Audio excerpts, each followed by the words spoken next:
Hello!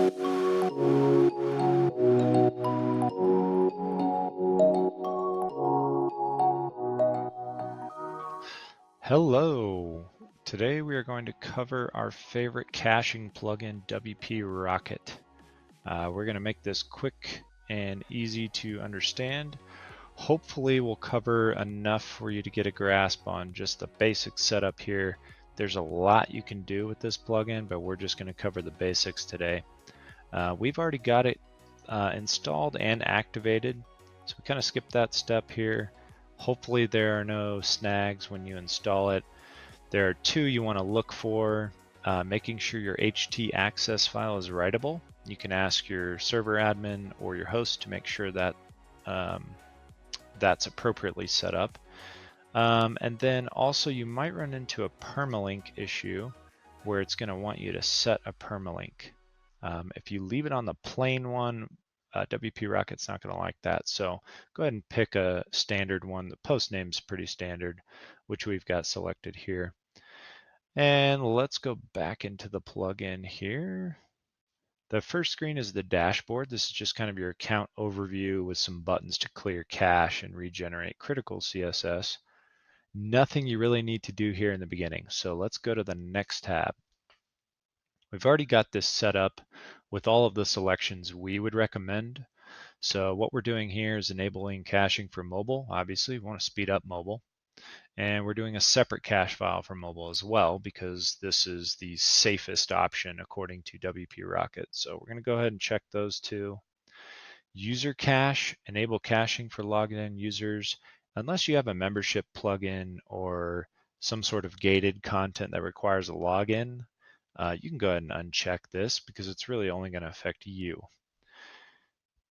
SSL cache. This works best with an SSL installed, obviously. We highly recommend this on every single install. You should always have an SSL up. So we're going to click that too. 10 hours is the default. We'll leave that in place and hit save. The next tab down is file optimization. On this page, we're going to actually check everything and work backwards. So go ahead and check everything here and then save and see if your front end gets goofy, if there are any visual effects that are broken, any forms that won't submit, things like that. If there are, you can slowly work back your settings here. And what I mean is, starting at the bottom, go ahead and uncheck this, save, check the front end, and just work your way up the page here. Typical issues are going to arise with the combine selections. So combine CSS files as well as combine JavaScript files. Those typically can interfere with plugins or themes that may do something similar already. So make sure you toggle those, play with them, see if anything's getting strange on the front end. The next one you probably won't need if you are still having issues is optimize CSS delivery. So you can uncheck that.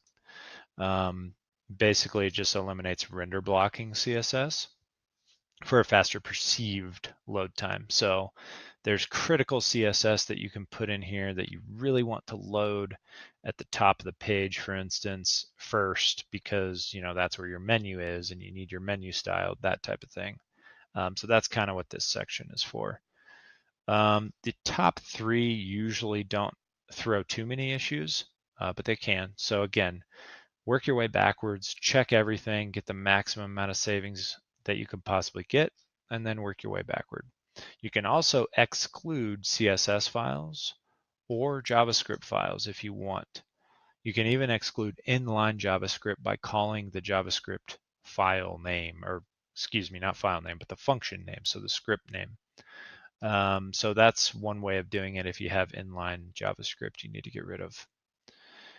So that's that's actually the bulk of the settings, is the file optimization. So let's go to media.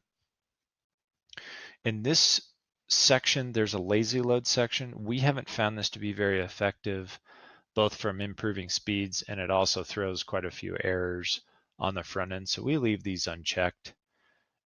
Definitely disable emojis and disable WordPress embeds. Those are easy ones. Preload. We don't typically recommend preloading. However, if you have YouTube videos, Google Fonts, any sort of third-party URL that you're going to be calling quite a bit, especially on subsequent pages, you may want to put in prefetch URLs, and I'm going to write one out for you.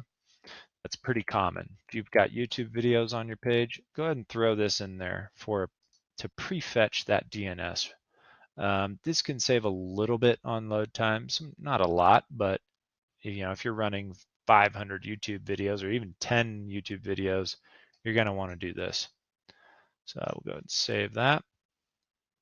Advanced rules, we typically don't come in here unless we're dealing with a very complex site where we need to exclude URLs from cache or cookies or specific agents, browsers, mobile devices. We need to exclude things like that. So again, for a quick setup, don't even bother in here. Database. This really isn't caching. This is more optimizing. So over time, you may want to revisit this link and clean up your database by just checking all of these and hitting optimize at the bottom. You can read a little more on what each one is, but they're pretty self-explanatory. CDN, again, this is a little more in depth than what we need at first glance with most websites. A CDN is a content delivery network, usually for international sites or sites that are going to span borders and be served up, in a wide variety of locations across the globe. A CDN basically, for lack of a better term, duplicates your site across the globe so it can be served up quicker to, locations that are far away from the server itself. So our recommendation is Cloudflare if you decide to use a CDN. But again, we're not going to cover that here. It's a little bit overkill. Add-ons, the only one we're using on our little demo site here is Google Tracking. So we're going to go ahead and turn that on. If your server runs Varnish, you can ask your host. You turn that on. And if you're using Cloudflare, you can turn that on, which we just mentioned. So these are just little bonus features you can toggle on to save, little snippets of time. And your tools is the last piece. This is going to be for downloading your settings, importing settings. We actually use this quite a bit because we always kind of start with our standard package, which I just showed you. And then we'll port that over to a new install and we'll tweak it from there per client.